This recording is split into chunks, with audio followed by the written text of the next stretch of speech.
ನಮಸ್ಕಾರ ಸ್ನೇಹಿತರೆ. ಬೆಂಗಳೂರು ಅಂದ ತಕ್ಷಣ ITBT ನೆನಪಾಗುತ್ತದೆ. ಆದರೆ ಅದೇ ಬೆಂಗಳೂರಿನ ಆನೇಕಲ್ ತಾಲೂಕಿನ ಹೊಸೂರಿನಲ್ಲಿ ನಡೆಯುವ ಮದ್ದೂರಮ್ಮ ಜಾತ್ರೆ ನೋಡಿದರೆ ನಮ್ಮ ಮಣ್ಣಿನ ಸಂಪ್ರದಾಯದ ಶಕ್ತಿ ಎಂತಹದ್ದು ಅನ್ನೋದು ನಮಗೆ ಅರಿವಾಗುತ್ತದೆ. ಅದು ಬರೀ ಜಾತ್ರೆಯಲ್ಲ, ಅದು ನಂಬಿಕೆಯ ಸಾಹಸ, ಕಲೆಯ ಅದ್ಭುತ ಸಂಗಮ. ಕರ್ನಾಟಕ ಅತಿ ಎತ್ತರದ ರಥಗಳನ್ನು ನಿರ್ಮಾಣ ಮಾಡುವ ಜಾತ್ರೆ ಅಂದರೆ ಅದು ಬೆಂಗಳೂರಿನ ಗ್ರಾಮಾಂತರ ಜಿಲ್ಲೆಯ ಆನೇಕಲ್ ತಾಲೂಕಿನ ಹೊಸೂರು ಮದ್ದೂರಮ್ಮ ಜಾತ್ರೆ. ಇಲ್ಲಿ ಸುತ್ತಮುತ್ತಲಿನ ಗ್ರಾಮಸ್ಥರು ಮದ್ದೂರಮ್ಮ ದೇವಿಗೆ ತಮ್ಮ ಗ್ರಾಮದಿಂದ ಕುರ್ಜು ಅಂದರೆ ರಥ ನಿರ್ಮಿಸಿಕೊಂಡು ಬಂದು ಅರ್ಪಣೆಯನ್ನು ಮಾಡುತ್ತಾರೆ. ಪ್ರತಿ ವರ್ಷ ನಡೆಯುವ ಈ ಜಾತ್ರೆಗೆ ಯಾವ ಗ್ರಾಮಸ್ಥರು ಅತಿ ಎತ್ತರದ ರಥವನ್ನು ನಿರ್ಮಾಣ ಮಾಡುತ್ತಾರೋ ಅವರಿಗೆ ಬಹುಮಾನ ಹಾಗೂ ಗೌರವವನ್ನು ಕೂಡ ಸಲ್ಲಿಸಲಾಗುತ್ತದೆ.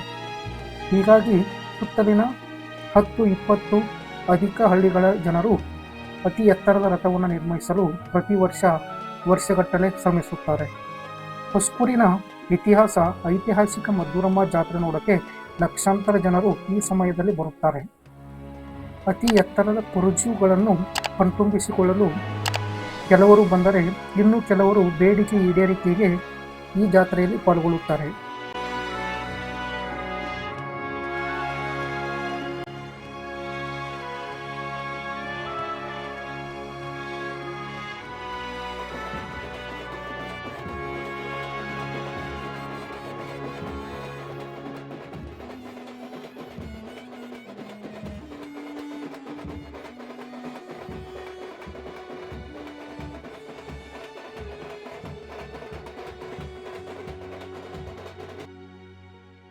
ಮದ್ದೂರಮ್ಮ ದೇವಿ ಬಗ್ಗೆ ಒಂದು ಕಥೆ ಇದೆ.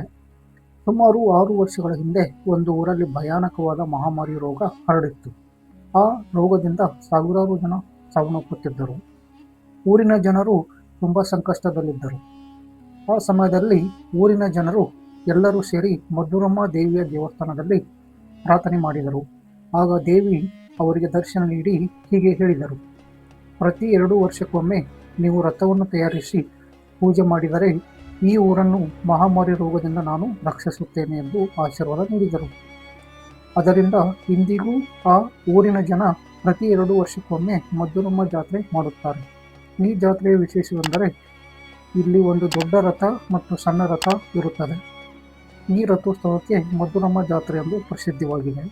ಈ ಬಾರಿ ಕೂಡ ಮದ್ದೂರಮ್ಮ ಜಾತ್ರೆ ನಡೆಯಲಿದೆ.